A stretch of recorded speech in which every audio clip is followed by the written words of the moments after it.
as mentioned, denied their request. Fourth quarter, game tied at 113, Chiney. Rockets swing it around. McLemore, he hits a go-ahead three. Rockets are up with 22 seconds left.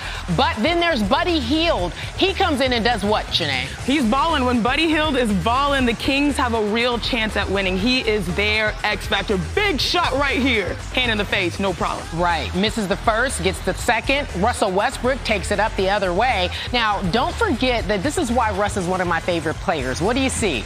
I see him turning on the Jets. Last year, the Rockets were around, 27th, 23rd in pace. Now they're third in pace, and that's all the Brody.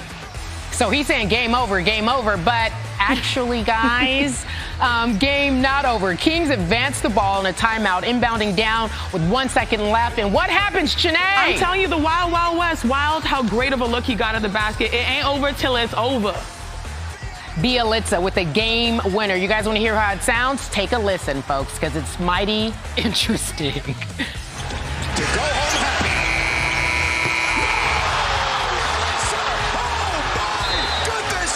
It's all over here in Houston. 88 problems, but a game winner ain't one of them. Never I see you with that drinker.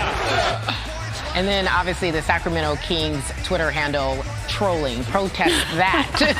I like that remix. Right? Bielitsa's buzzer beater was a catch and shoot from 33 feet away. Pretty impressive for a guy nearly 7 feet tall. He joins Anthony Davis as only player 6'10" or taller to make a buzzer-beating game winner. And then, guess what? AD did it when he was with the Pelicans, and that was back in 2015. Meanwhile, there was another game. Let's talk about it. Magic Bucks. Bucks are good, 14 and counting. I think we already know this. We'll start with Giannis. I just feel like we talked about this over and over. Does it get routine to you, Chiney? It does, except that dance routine. The only thing he didn't hit was that whoa. But he did hit that jump hook. He didn't hit the whoa? He didn't hit that whoa. You didn't like it? Not even a little bit? He doesn't need to hit that whoa. He hits almost every shot in the paint, and then his supporting cast right there knocks it down from deep.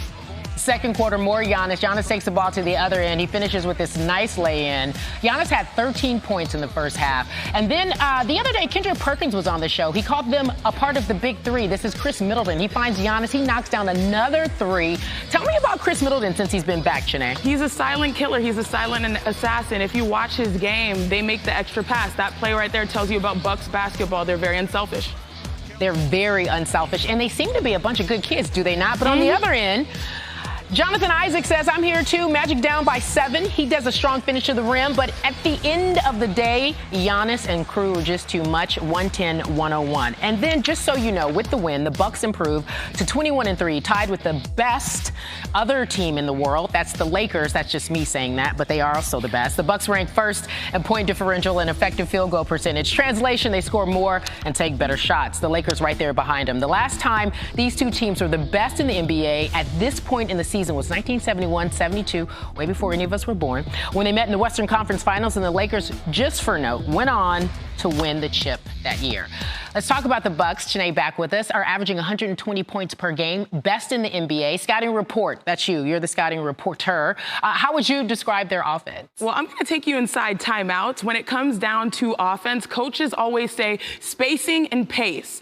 Now, with the Bucks, they have the best pace in the NBA, but they also have the best spacing. Look at this. 1, 2, 3, 4, 5. 5 guys toes outside of the three-point line, which allows Giannis Antetokounmpo to pretty much take on the whole squad and have the paint to work. And nobody in the league so far can stop them. Again, scouting report on Giannis is to let him shoot. Spacing allows him to take nice rhythm shots, and he's taking them and making them. Now, this right here is good spacing, but look at the help side. Nobody wanted any part of that. Giannis Antetokounmpo is the Greek freak for a reason. He has the ball handling skills of a guard, but the footwork of a post, but spacing allows him to reach his potential.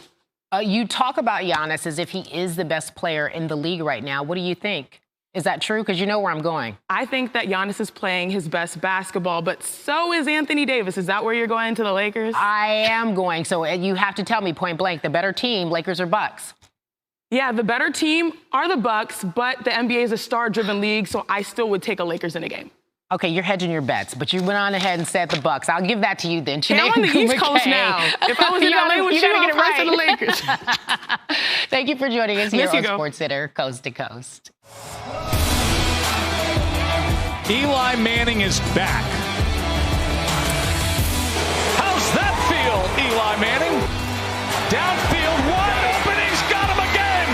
Manning to Slayton. And we are tied up on Monday Night Football. Wentz to the end zone, wide open, Zach Ertz. Eat that W, Philly. Some or many Giants fans may have breathed a sigh of relief at that outcome. At 2-11, the Giants remain in good position for April's draft.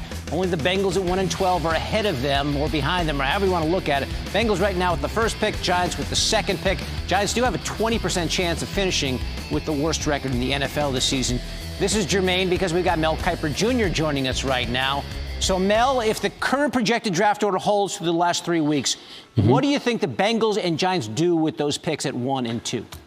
David, look at the Cincinnati Bengals quarterback and Joe Burrow, franchise quarterback out of LSU. The monumental improvement over last season goes from 57% and change up to near 80%. He's over 71% in every game this year, David. 3 or more touchdown passes in 11 of 13 games. He would be a great fit in Cincinnati in a division with Baker Mayfield and Lamar Jackson. And certainly, I think you look at a guy like Chase Young going to the Giants at number 2. That's what they need, is a pass rusher. And Chase Young equaled the number of sacks of Myles Garrett during his career, David. He was ahead of Jadeveon Clowney in terms of sacks. He will be that fierce, consistent pass rusher, that dominant charge off the edge that he will provide is what Chase Young would bring to the New York Giants. All right, you say the Giants would take Chase Young at number 2. What happens if the Giants fall to the number 1 spot in the draft?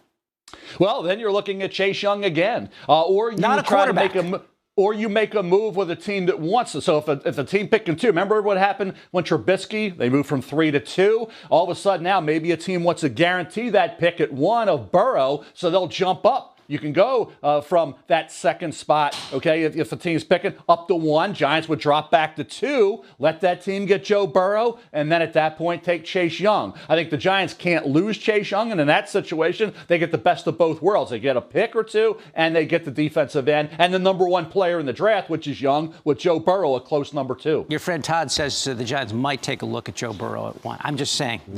I know. He's just Agrabant, isn't he? Scrooge.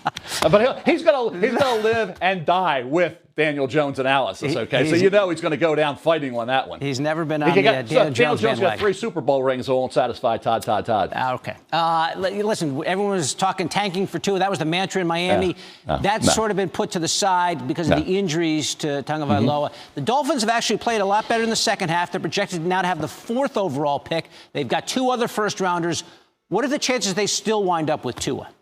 Pretty good, David. It's pretty remarkable how that all worked out where, they have to have the number 1 pick, and they're going to take Tua. Now with the lower extremity injuries, he's going to be available probably, and that's where you're at 4. You take Tua. If you pass on him, then it opens up possibilities for the L.A. Chargers, the Tampa Bay Buccaneers, if he dropped into that, say, 10 to 15 area. But I really think Miami, to win the games they did, there was never a tanking. Those guys that are playing don't care about that. The organization's trying to build for the future and trying to win games, and that worked out where they're still could get to it if they want him, if all the medical tests out okay and everybody clears them completely. Remember, Miami, ironically, David, is the team that passed on Drew Brees because of the shoulder. So hopefully they won't pass on Tua and he ends up with the Miami Dolphins. Just 134 shopping days left till the draft. Kiper McShay's 30 big questions on the 2020 draft right now on ESPN.com. Mel, we'll be talking to you.